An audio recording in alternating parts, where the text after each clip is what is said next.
Horse charity based in Essex is seeing a huge increase in cases of neglect and cruelty. It's blaming the recession and is appealing to owners to ask for help rather than allow animals to suffer.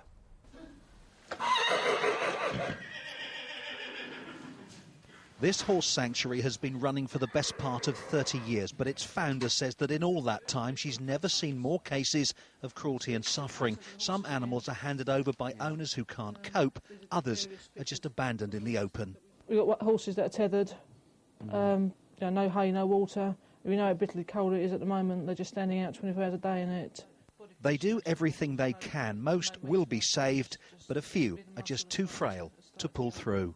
It's a constant roller coaster. You get the highs where you achieve success with some of them, and you get the downs where we lose them. It is hard emotionally, without question. They work closely with local vet Mark Morell. Today he's checking on Star, who came in 2 years ago. She's doing OK, but she's a pony that's had to have a lot of work done. In fact, the treatment on this one animal so far runs into thousands of pounds. It's tough for a charity which relies solely on donations. It's very sad to see horses in a bad way in any situation, but when it gets to the stage where treating them becomes very difficult because the conditions that they have got so poor that it's actually placing their survival at risk, then it's very frustrating for us. As they're coming in, there's so much wrong with them, we're trying to keep on top of those sort of things, so it is a hell of a lot of pressure at the moment. They're appealing to local people and landowners to be vigilant. If not, it's feared many more animals will die. Kevin Birch, BBC Look East, in Essex. The police in Suffolk have been stopping cars and lorries around Ipswich today in a crackdown on crime. They were joined by police from neighbouring counties, as well as drugs officers, immigration officials and revenue officials.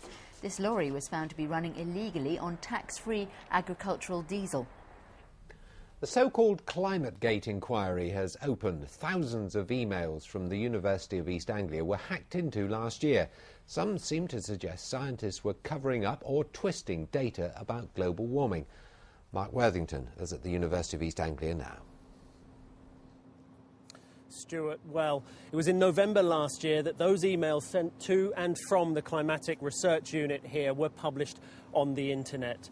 Now, climate change skeptics said that they showed that some key information used to support the argument for climate change, some of the key data, had been manipulated. And that called into question not just the integrity of the scientists here, but the wider conclusions about climate change itself. Now, the review announced today will look at whether there was any suppression or manipulation of data, and it will look at the scientific rigour and the honesty of those within the department. It's being led by a distinguished civil servant, Sir UEFA Russell, and it's been welcomed by the University of East Anglia. The Pro-Vice-Chancellor, Trevor Davies, said that some of those emails had been taken out of context, that those within the Climatic Research Unit were anxious to clear their names.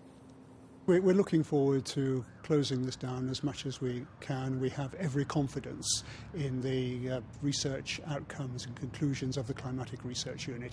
And this is a momentous issue for the whole world, so it's important for us that we get this behind us. UEA itself is funding that review, but Sir UEFA Russell has insisted that the university will have no influence on its findings. He has said, though, that he won't be able to rule on the scientific conclusions made within this unit. And in fact, it will be the university itself that said today it will be launching a reappraisal of its own scientific findings. Mark, thank you very much. Norfolk County Council is warning it could run out of grit if the bad weather continues. Last night, hundreds of people reported dangerous driving conditions and accidents across Norfolk, Suffolk and Essex after a day of freezing temperatures, snow, hail and showers. Although the freezing temperatures were forecast, the weather yesterday certainly caught drivers out, if not the gritters. It was a horrendous journey. I left Norwich at 5 o'clock. It took me 3.5 hours to get home. The worst bit was when I hit Thurton, where I slid sideways down the hill. Luckily, there was room between me and other cars, but it could have been quite a bad accident.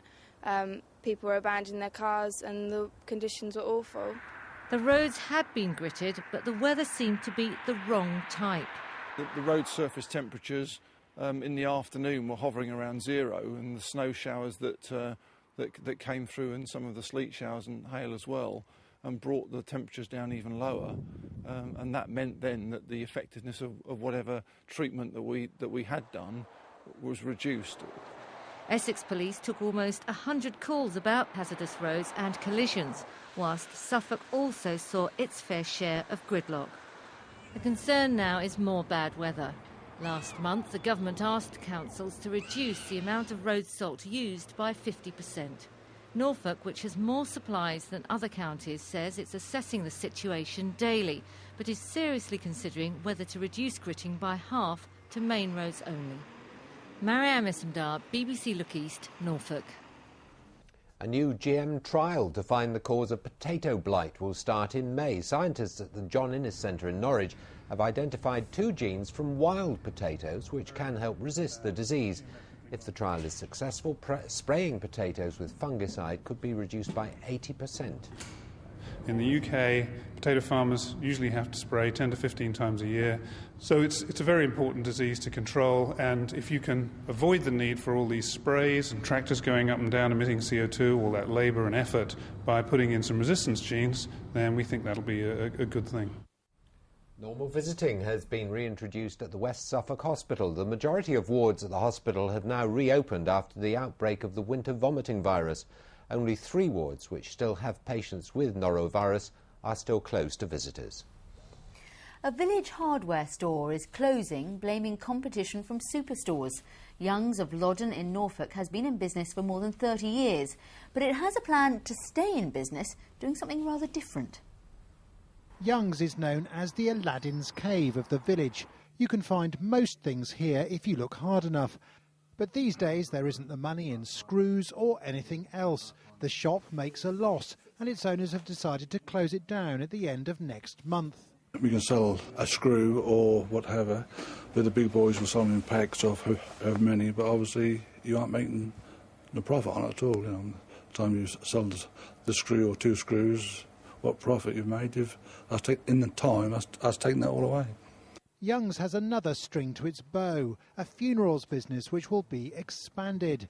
There's more money in coffins than cake tins. Richard Bond, BBC Look East.